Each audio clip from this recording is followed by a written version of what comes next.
Bismillahirrahmanirrahim. Assalamualaikum warahmatullahi wabarakatuh.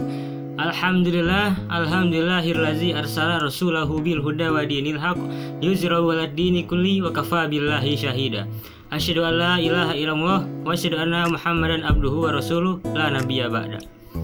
Pertama-tama mari kita panjatkan puja dan puji syukur kita kehadirat Allah Subhanahu wa taala yang telah memberi kita nikmat berupa iman, Islam dan ihsan serta kesehatan sehingga kita masih bisa mendengarkan kultum pada pagi hari ini. Tak lupa salawat serta salam kita curahkan kepada junjungan kita, Nabi besar kita, Nabi Muhammad SAW yang telah membawa kita dari zaman kegelapan hingga zaman terang benderang. Insya Allah pada kultum pagi ini saya akan membawakan judulnya teman sepermainan. Seperti yang dijelaskan di dalam Quran surat Al-An'am ayat 70. A'udzubillahi minasyaitonirrajim. Bismillahirrahmanirrahim. Wa zaril ladzina takhazu dinahum laiba wa lahwa wa gharratsumul hayatud dunya. Wa zakkir bihi an tubsala nafsum bima kasabat. Laisa laha min dunillahi min waliyyin wala syafi'. Al-ayat. Yang artinya, tinggalkanlah orang-orang yang menjadikan agama mereka sebagai permainan dan senda gurau, dan mereka telah tertipu oleh kehidupan dunia. Dan peringatkanlah mereka dengan Al-Quran agar mereka tidak terjerumus ke dalam neraka karena perbuatan mereka, dan tidak ada penolong bagi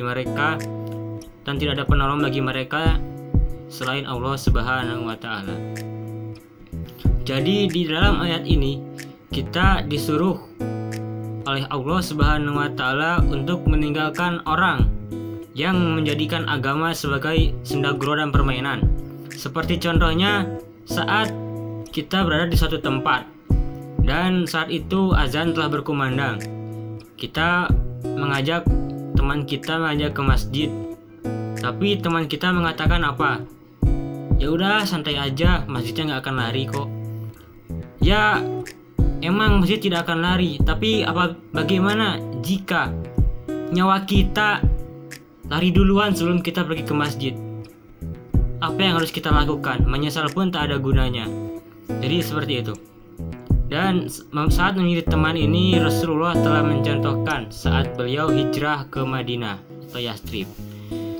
Mengapa Rasulullah memilih teman itu Abu Bakar As-Siddiq yang disebut kuat tidak, disebut kaya juga tidak. Mengapa beliau memilih Abu Bakar? Kenapa Rasul tidak memilih Umar bin Khattab yang tegap, gagah, berani? Bahkan penduduk Mekah pun takut padanya. Bahkan ketika Umar bin Khattab ingin hijrah ke Yathrib, beliau kan spoiler dulu ke penduduk Mekah, bilang ke penduduk Mekah. Kalau zaman sekarang ini biasanya diposting di Instagram. Bahkan captionnya itu huruf besar semua dan ditebalkan.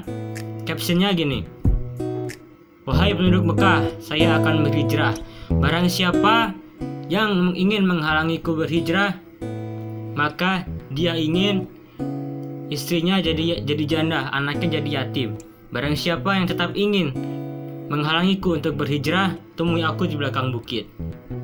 Dan bahkan Umar bin Khattab itu mention atau di tag lah orang petinggi Mekah di dalam postingannya itu, seperti @Abu Jahal, @Abu Sofyan dan sebagainya. Nah, kalau jika seperti itu, siapa yang berani coba? Nggak akan ada, tidak akan ada yang berani mengejar.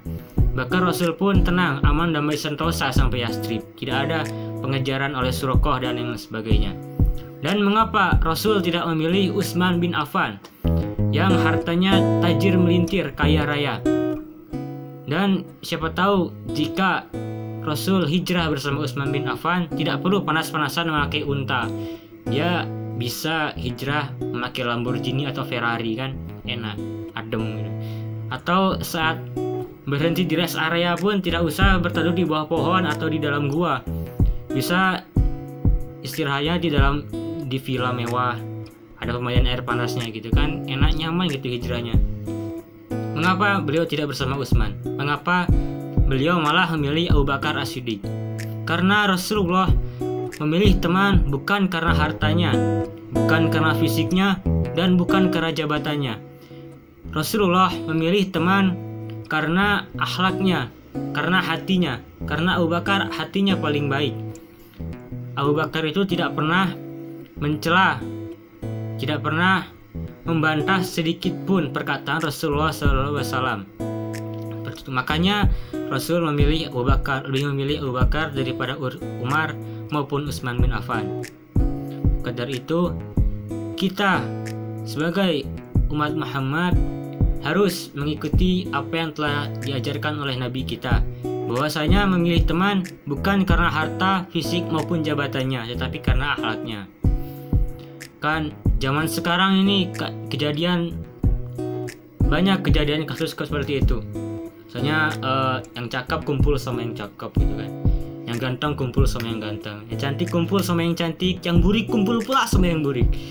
Dan orang-orang kaya tuh biasanya kumpulnya tuh di mall-mall mewah gitu, atau di kafe-kafe gitu kan, yang bahkan kopi pula harganya tuh bisa 50.000 ke atas, bahkan cuma kopi secangkir segini lah paling tuh harganya 50.000 ke atas. Coba kalau orang yang biasa saja lah, menengah ke bawah, nongkrongnya paling di warteg, di warkop, yang segitu-gitu lah, yang kopi bubuk gitu kan.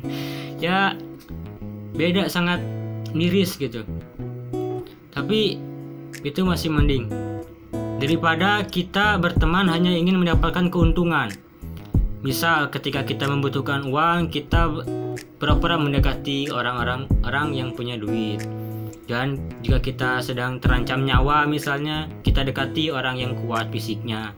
Dan jika kita dikejar deadline tugas, kita dekati orang yang pintar dalam hal tersebut. Kita tidak boleh memanfaatkan teman seperti itu.